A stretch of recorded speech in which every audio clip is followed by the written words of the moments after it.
रामपुर नाम का एक गांव था। उस गांव में श्यामलाल नाम का एक लकड़हारा रहता था।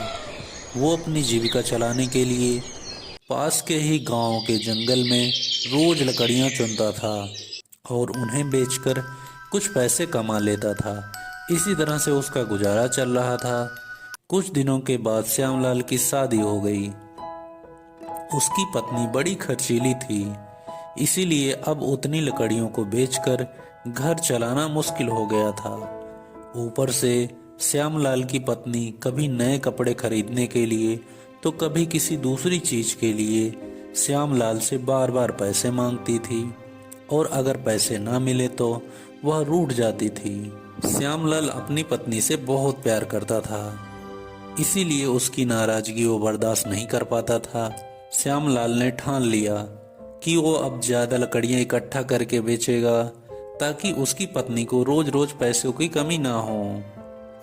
पत्नी की इच्छा पूरी करने के लिए आज श्यामलाल घने जंगल तक चला गया और बहुत सारी लकड़ियां चुनकर बाजार में बेच दी।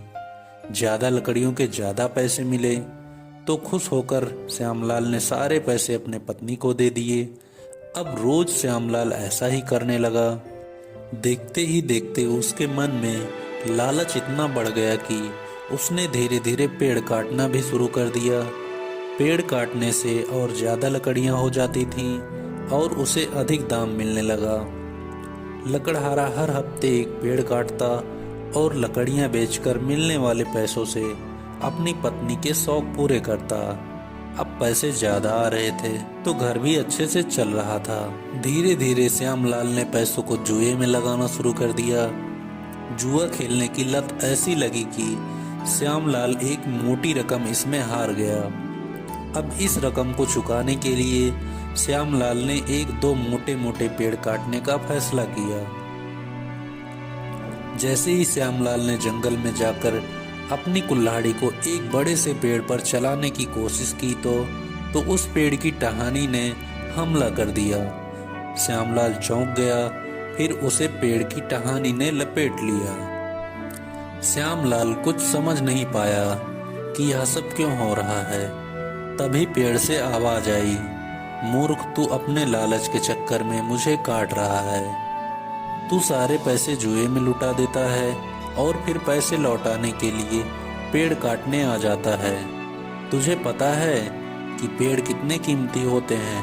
हमारे अंदर भी जान बसती है और हम तुम इंसानों को जीने के लिए हवा, धूप में छाया और भूख को शांत करने के लिए फल देते हैं, लेकिन तू अपने स्वार्थ के लिए हमें ही काट रहा है।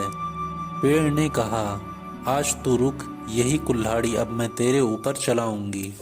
पेड़ की टहनी कुल्हाड़ी से श्यामलाल पर वार करने वाली ही थी कि वह गिड़गिड़ाने लगा। उसने माफी मांगते हुए कहा, मुझसे गलती हुई है, लेकिन मुझे सुधारने का एक मौका दो।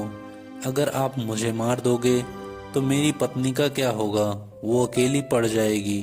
आज से मैं किसी पेड़ को नहीं काटूंगा, यह प्रण लेता हूँ। यह सब सुनकर पेड़ को श्यामलाल के ऊपर दया आ गई। उसने श्यामलाल को छोड़ दिया।